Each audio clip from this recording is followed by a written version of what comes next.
जय जगन्नाथ आपण प्रज्योतिष को स्वागत। मार्गशीर मासर सबु गुरुवार माँकर प्रिय गुरुवार आउ प्रिय दिन टी यही गुरुवार को माणवसा गुरुवार मगुसुर गुरुवार नहले केते जन शेरबसा मध्य कही थांती। एई ओषा माँ लक्ष्मी नाम रे पूजा करा जाए। माँ लक्ष्मी कृपारु घर धन धान गोप लक्ष्मी ऐश्वर्य संपदरे परिपूर्ण हो जाए। तांकर आशीष समस्तଙ୍କୁ लोढ़ा थाए। किंतु एही गुरुवार एमिति किछि काम कले माँ रुष्ट हुअन्ति। माँ रागी करी घर छाड़ी चली जाती। अलक्ष्मी घरे प्रवेश करती। से सबु काम कले घरे अभाव अनटन दारिद्रता आसे। से सबु कौन चलतु जानिबा एई भिडियो रे। प्रथमतः होची झाड़ू। झाड़ू होउचंती आमर गृहलक्ष्मी। माँकर गृहलक्ष्मी होउचंती झाड़ू। झाड़ू को यदि आपण गुरुवार हो कि अलगा दिन रे भी झाड़ू को आपण माने गोड़े मारुचंती कि एणे तेणे फपाड़ी दउचंती ताहले माँ लक्ष्मी रुष्ट होइथांती, रागी थांती। ता व्यतीत आपण यदि माणबसा जो दिन माण बसौचंती, माणबसा गुरुवार दिन जो दिन आपण माण बसौचंती से दिन जदि बारंबार घर को झाड़ू कर सफा सुतरा करने बारंबार घर झाड़ू कर माँ रुष्ट होती। माँ घर छाड़ी चली जाती। कारण बारंबार घर झाड़ू मारिबा द्वारा माँ को पसंद नुहे। बारंबार घर झाड़ू मारिया माँ को पसंद नुहे। तेणु आपण माण जो दिन बसैबे से दिन बारंबार झाड़ू करेंगे नहीं। आपण सूर्योदय पूर्व जिते उठुंट प्रथम झाड़ू कर सेटा थरे झाड़ू करेंगे। द्वितीय झाड़ू आपण जिते संध्या पूर्व जो झाड़ू मरा जाए तो से समय से दिन रे दिन को 2 थर मात्र घर को झाड़ू मारिबे। ता व्यतीत अलगा समय रे बिल्कुल भी झाड़ू मारिबे नहीं। बारंबार झाड़ू कले अभाव अनटन दारिद्रता घर को आसी थाए। ता व्यतीत आपण जते घर झाड़ू मारचंती तो आपण धरक सकाळे झाड़ू मारले कि संध्या बेले आपण जो झाड़ू मारले घर रे बहुत किछि अलिया बाहरिबो। से अलिया जदि आपण घर बाहर को फपाड़ दउचंती माण बसैबा दिन माने जो दिन आपण माण बसौचंती से दिन आपण जदि घरर अलिया बाहर को फपाड़ दउचंती माँ मध्य रुष्ट होइथांती। माने से अलिया बाटे माँ आपणको घरु चाली जाइथांती। कारण आपण माण बसौचंती माँ को माने डाकुचंती माँ को आपण घर को डाकुचंती माँ से जो चित्ता कि आपणकर से बाटे आसी थांती माँ। तो आपण अलिया बाटे माँ को फपाड़ देले तो तेणुक आपण घरर अलिया से दिन बाहर को फपाड़े नहीं। आपण चाहिए धरक संध्या बेले आपण झाड़ू मारले किछि अलिया बाहरला तो से अलिया आपण कौन करेंगे आपण को गोटे घर गोटे कोणे ताकू जाकी करी रखी पारिबे। जाकी करी रखी देबे तापर दिन जो दिन शुक्रवार हम से अलिया आपण घर बाहर करदेबे। तू आपण घरर अलिया से दिन बाहर को फपाड़तु नहीं। ता व्यतीत आपण जो घरर प्रसाद होउची माने आपण भात विशेष करछंती अन्न प्रसाद तो से जिनस आपण बाहर लोक काहाको भी दियंतु नहीं। प्रसाद तो माँकर जो माण बसवा दिन जो माँकर प्रसाद लगी थाए केवल घर लोक खाइबा दरकार। तो अन्य प्रसाद बंटा जाइए केतक स्थान रे समस्ते बांटी थांती जेमती काकरा मंडा पिठा ये सब बांटी थांती।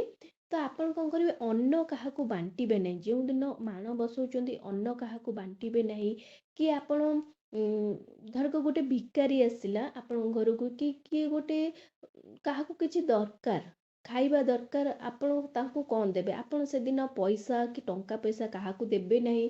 काठारू लुण माने काठारू पैसा मागी करी आनिबे नहीं। क्या करज देबे नहीं। काठारू मागिकिना आनिबे नहीं कि क्या पैसा देबे नहीं। ठीक अच्छे तो आपण जदि क्या जदि सेतिकी दरकार पड़े धरक गोटे किए क्या निहाती दरकार क्या भोक करछि आपण घर को आसला मागिला तो सेठी आपण पैसा न देकी तांको आपण चाउल हो डाली हो कि परिबा सेमती किछि देबे नाही। ता ता बदले आपण कोन करिवे आपण घर को डाकी तांको खाया को देई परिबा। आपण को घरे खाया को देई देबे। धरक गोटे भिकारी आसला आपण घर को तो पैसा मागिला तो आपण जेहेतु माण बसैचंती तो आपण तांको देई परिबे नहीं। ତା ବଦଳରେ ଆପଣ କ'ଣ କରିବେ, ସେଇ ଭିକାରୀକୁ କ'ଣ କରିବେ, ଆପଣଙ୍କ ଘରକୁ ଡାକି ଆପଣ ଦୁଆର ମୁହଁରେ ହଉ କି ଆପଣ ବାରି ପଛପଟେ ହଉ, ଯୋଉଠି ଆପଣଙ୍କ ସ୍ଥାନ ଅଛି ସେଇଠି ଆପଣ ଖାଇବାକୁ ଦେଇପାରିବେ। ଆପଣଙ୍କ ଘରେ ଯାହା ବି ଖାଇବାକୁ ହେଇଥିବ ଖାଇବାକୁ ଦେଇପାରିବେ, କିନ୍ତୁ ଆପଣ କାହାକୁ ଏମିତି ଦେବେ ନାହିଁ, ମାନେ ଘରୁ ପଇସା ହଉ କି କିଛି ଦେବେ ନାହିଁ।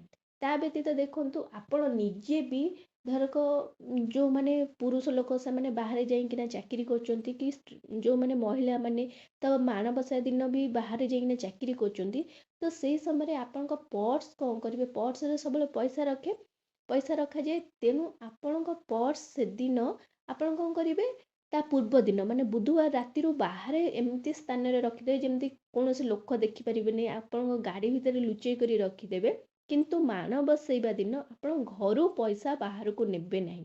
ଠିକ୍ ଅଛି, ଆପଣଙ୍କ ପର୍ସରେ ପଇସା ଅଛି, ପର୍ସ ସହିତ ଆପଣ ବାହାରକୁ ପଳେଇଲେ, ତ ମା ବି ସେଇ ପଇସା ସହିତ ଆପଣଙ୍କ ଘରୁ ବାହାରକୁ ପଳେଇ ଯିବେ। ତେଣୁ ଏଥିପ୍ରତି ଛୋଟ ଛୋଟ ଜିନିଷ ପ୍ରତି ଆପଣ ଟିକେ ଧ୍ୟାନ ଦେବେ। ବୁଧବାର ରାତିରୁ ଆପଣଙ୍କ ପର୍ସ ହଉ କି ଆପଣଙ୍କ ଯାହା ବି ପଇସା ଯେତିକି ଆପଣ ଧରକ ଦିନକୁ 500 ଟଙ୍କା ଖର୍ଚ୍ଚ କରୁଛନ୍ତି କି 1000 ଟଙ୍କା ଖର୍ଚ୍ଚ କରୁଛନ୍ତି, ତ ସେ ପଇସା ଆପଣ କ'ଣ କରିବେ, ଅଲଗା ବାହାରେ ମାନେ ଘରୁ ବାହାରେ ପୁରା ଆପଣ ରଖିଥିବେ, ଯେତେବେଳେ ବାହାରକୁ ଯିବେ ସେଇ ପଇସା ଖର୍ଚ୍ଚ କରିପାରିବେ। ଠିକ୍ ଅଛି, କିନ୍ତୁ ଘରୁ ଆପଣ ପଇସା ନେଇକରି ବାହାରକୁ ବିଲକୁଲ ବି ଖର୍ଚ୍ଚ କରନ୍ତୁ ନାହିଁ। ତା ବ୍ୟତୀତ ଦେଖନ୍ତୁ, ସେଦିନ ତ ମାଣବସା ଗୁରୁବାର ମାଣ ବସଉଛନ୍ତି, ତ ସେଦିନ ତ ଆପଣ ଶୁଦ୍ଧ ଶାକାହାରୀ ଖାଇବେ, ବିନା ପିଆଜ ରସୁଣ ଜିନିଷ ଖାଇବେ। ଆଉ ସେଦିନ ତ ଆମିଷ ଖାଇବା ଉଚିତ ନୁହେଁ, ଆମିଷ ଖାଆନ୍ତୁ ନାହିଁ କି ପିଆଜ ରସୁଣ ମଧ୍ୟ ଖାଆନ୍ତୁ ନାହିଁ। ତ ଘରେ ଦେଖନ୍ତୁ, ବହୁତ ଲୋକମାନେ କ'ଣ କରନ୍ତି, ଘରେ ବିନା ପିଆଜ ରସୁଣ ଆମିଷରେ ଖାଆନ୍ତି ନାହିଁ, କିନ୍ତୁ ବାହାରେ ଯେଉଁମାନେ ପୁରୁଷ ଲୋକ ଥାଆନ୍ତି, ଯେଉଁମାନେ ଚାକିରି କରୁଛନ୍ତି, ତାଙ୍କର ପିଲାମାନେ ମଧ୍ୟ ସେମାନେ ବାହାରେ କ'ଣ କରନ୍ତି, ପିଆଜ ରସୁଣ ଆମିଷ ଖାଇ ଦିଅନ୍ତି। ତ ସେ ଭୁଲ କରନ୍ତୁ ନାହିଁ। ଯେହେତୁ ମହିଳାମାନେ ପୂଜା କରୁଛନ୍ତି, ତାଙ୍କର ସ୍ୱାମୀ ହୁଅନ୍ତୁ, ତାଙ୍କର ଶାଶୁ ଶ୍ୱଶୁର ହୁଅନ୍ତୁ, କି ଆପଣଙ୍କର ପୁଅ ଝିଅ ଯେଉଁମାନେ ଅଛନ୍ତି, ତାଙ୍କୁ ଟିଫିନ୍ ଦେଇ ଦିଅନ୍ତୁ। ଟିକେ କଷ୍ଟ ହେଇପାରେ ଆପଣଙ୍କୁ, କିନ୍ତୁ ସେଦିନ ଦୟାକରି ବାହାରେ ଆମିଷ ପିଆଜ ରସୁଣ ଖାଆନ୍ତୁ ନାହିଁ, କାରଣ ଘରର ମାଣ ଆପଣଙ୍କର ବସୁଛି, ମାଆଙ୍କୁ ଆପଣ ଆବିର୍ଭାବ ମାନେ କରୁଛନ୍ତି, ଆପଣ ଘରକୁ ଡାକୁଛନ୍ତି। ତ ମା ଯଦି ଆପଣଙ୍କ ଘରକୁ ଡାକିବେ, କେବଳ ମହିଳାମାନେ ଦାୟିତ୍ୱ ନେବେ ନାହିଁ, ପୁରୁଷମାନଙ୍କ ତା ସହିତ ଦାୟିତ୍ୱ ମଧ୍ୟ ରହିଛି। ତେଣୁ ପୁରୁଷ ଲୋକମାନେ ବିଲକୁଲ ବି ଆମିଷ ପିଆଜ ରସୁଣ ଖାଆନ୍ତୁ ନାହିଁ। ତାପରେ ଆଉ ଗୋଟେ କଥା, ସେଦିନ କୌଣସି ଜିନିଷ ସଫାସଫି କରନ୍ତୁ ନାହିଁ, ଯେମିତିକି ଲୁଗା କପଡ଼ା। ତ ଆପଣ ସେଦିନ ଲୁଗା କପଡ଼ା ଅଧୁଆ ଯେଉଁଟା ଆପଣ ପିନ୍ଧିଥିବେ ତାକୁ ଧୋଇ ପାରିବେ, କିନ୍ତୁ ତାକୁ ସର୍ଫ ପକେଇ କାଚିବା କି ସାବୁନ ଲଗେଇ କାଚିବା, ତାକୁ ସଫା କରିବା ସେମିତି କରନ୍ତୁ ନାହିଁ। କାରଣ ସେଦିନ ଲୁଗା କପଡ଼ା ସବୁ କଚାକଚି ସେସବୁ ହୁଏ ନାହିଁ। ସେମିତି କଲେ ମା ଲକ୍ଷ୍ମୀ ରୁଷ୍ଟ ହୁଅନ୍ତି, ମା ଲକ୍ଷ୍ମୀ ରାଗନ୍ତି। ମା ଲକ୍ଷ୍ମୀ ରାଗିଗଲେ ଆପଣମାନେ ଜାଣିଛନ୍ତି ଲକ୍ଷ୍ମୀପୂଜା ପଡ଼ୁଛନ୍ତି। ଭଗବାନ ଜଗନ୍ନାଥ, ପ୍ରଭୁ ଜଗନ୍ନାଥ ବଳଭଦ୍ର ଆମର ଦାରିଦ୍ର ହେଇଗଲେ, ତ ଆମେ କ'ଣ, ଆମେ କିଛି ନୁହେଁ। ତ ତେଣୁକରି ଲୁଗା କପଡ଼ା ସେସବୁ ସଫା କରନ୍ତୁ ନାହିଁ। ଆପଣ ଯେଉଁ ବାସନ ମଧ୍ୟ ପଡ଼ୁଛି, ଆପଣ ଖାଉଛନ୍ତି, ତ ବାସନ ଅଇଁଠା ବାସନ ବେଶୀ ସମୟ ପର୍ଯ୍ୟନ୍ତ ପକେଇ କରି ରଖନ୍ତୁ ନାହିଁ। ଆପଣ ଖାଉଛନ୍ତି, ଧୋଇକରି ରଖିଦେବେ। ଠିକ୍ ଅଛି, ତ ଅଇଁଠା ବାସନ ସବୁ ଆପଣ କ'ଣ କରନ୍ତୁ, ଧୋଇ ଦିଅନ୍ତୁ ସାଙ୍ଗେ ସାଙ୍ଗେ। ତା ବ୍ୟତୀତ ଆପଣ ମୁଣ୍ଡର କେଶ ସେଦିନ ସଫା କରନ୍ତୁ ନାହିଁ, ଖାଲି ଧୋଇଦେବେ, ସାମ୍ପୁ ଲଗେଇ ସଫା କରନ୍ତୁ ନାହିଁ। ତା ବ୍ୟତୀତ ଆପଣ ଦେହରେ ତେଲ ଲଗେଇବେ ନାହିଁ, ତାକୁ ମାନେ କେଶକୁ କୁଣ୍ଡେଇବେ ନାହିଁ, ତାକୁ ସେମିତି ଛାଡ଼ିଦେବେ। ତା ବ୍ୟତୀତ ଆପଣ ସ୍ୱାମୀ ସ୍ତ୍ରୀ ଝଗଡ଼ା କରିବେ ନାହିଁ, କି ସ୍ୱାମୀ ସ୍ତ୍ରୀ ହୁଅନ୍ତୁ କି ଶାଶୁ ଶ୍ୱଶୁରଙ୍କ ସହିତ କି ଗୁରୁଜନମାନଙ୍କ ସହିତ ଝଗଡ଼ା କଳି ଝଗଡ଼ା ସେଦିନ କରନ୍ତୁ ନାହିଁ, କି ରଗାରୁଷା ହୁଅନ୍ତୁ ନାହିଁ।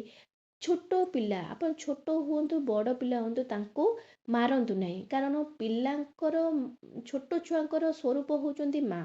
ତ ମା ତାଙ୍କରି ଦେହରେ ବାସ କରିଥାନ୍ତି। ତେଣୁ ଛୋଟ ପିଲାଙ୍କୁ ଆପଣ ମାରନ୍ତୁ ନାହିଁ। ସେଦିନ ଯଦି ରାଗୁଛନ୍ତି, ଛୋଟ ଛୁଆ ଆପଣଙ୍କୁ ଯଦି ବିରକ୍ତ କରାଉଛନ୍ତି, ତାଙ୍କ ମାନେ ଟିକେ ବୁଝେଇ ଦିଅନ୍ତୁ, ନିଜକୁ ଟିକେ କଣ୍ଟ୍ରୋଲ କରନ୍ତୁ। କିନ୍ତୁ ଆପଣ ସେଦିନ ପିଲାଙ୍କୁ ମାରନ୍ତୁ ନାହିଁ। ଦିନରେ ବେଶୀ ସମୟ ଶୁଅନ୍ତୁ ନାହିଁ, ଦିନରେ ବିଲକୁଲ ବି ଶୁଅନ୍ତୁ ନାହିଁ। ମାଙ୍କର ନାମ ନିଅନ୍ତୁ। ତା ବ୍ୟତୀତ ଆଉ ଗୋଟେ ନିୟମ ରହୁଛି, ମାଙ୍କର ଯେଉଁ ଆପଣ ଚିତା ପକେଇଛନ୍ତି, ଝୋଟି ଚିତା ପକାଉଛନ୍ତି, ସେଇ ସକାଳେ ଆପଣ ସବୁ ମାଙ୍କର ପାଦ ପଦ୍ମରେ ଆପଣ ଫୁଲ ଦୁବ ବରକୋଳି ଦେଇ ପୂଜା କରୁଛନ୍ତି, ସେଇ ମାଙ୍କର ଚିତା ଉପରେ ଆପଣ ଚଢ଼ନ୍ତୁ ନାହିଁ। କାରଣ ମାଆଙ୍କର ଚିତା ଉପରେ ଚଢ଼ିଲେ ଆପଣଙ୍କୁ ଗୋଟେ ପାପ ଲାଗେ। ମାନେ ମାଆଙ୍କର ଚିତା ଉପରେ ଚଢ଼ୁଛନ୍ତି ମାନେ ମାଆଙ୍କୁ ଅବମାନନା ଆପଣ କରୁଛନ୍ତି।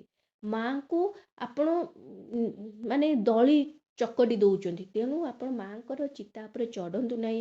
ମାଆଙ୍କୁ ଜମା ରୁଷ୍ଟ କରନ୍ତୁ ନାହିଁ। ଏଇସବୁ କାମ କଲେ ମାଆ କ'ଣ କରନ୍ତି, ଘର ଛାଡ଼ି ଚାଲିଯାଆନ୍ତି, ଅଲକ୍ଷ୍ମୀ ପ୍ରବେଶ କରିଥାନ୍ତି। ଆଉ ମାଆଙ୍କର ଆଶୀର୍ବାଦ କୃପା ମଧ୍ୟ ମିଳେ ନାହିଁ, ଯାହାଦ୍ୱାରା ଆପଣଙ୍କ ଘର ଅଭାବ ଅନଟନ ଦାରିଦ୍ର୍ୟତାରେ ପରିପୂର୍ଣ୍ଣ ହେଇଥାଏ। ଦୟାକରି ଏଇ ଛୋଟ ଛୋଟ କାମ ବିଲକୁଲ ବି କରନ୍ତୁନି। ମାଣବସା ଗୁରୁବାରରେ ଯେଉଁଦିନ ମାଣ ଆପଣ ବସାଉଛନ୍ତି, ତ ଆଶା କରୁଛି ଆପଣଙ୍କୁ ଏଇ ଭିଡ଼ିଓରୁ କିଛି ଜାଣିବାକୁ ପାଇଲେ। ଆପଣ ଯଦି ଏଇ ଭିଡ଼ିଓରୁ କିଛି ଜାଣିବାକୁ ପାଇଛନ୍ତି, ତାହେଲେ ଏଇ ଭିଡ଼ିଓକୁ ଜଲ୍ଦି କରି ଲାଇକ୍, ସେୟାର ଆଣ୍ଡ ସବସ୍କ୍ରାଇବ୍ କରିଦିଅନ୍ତୁ। ନମସ୍କାର।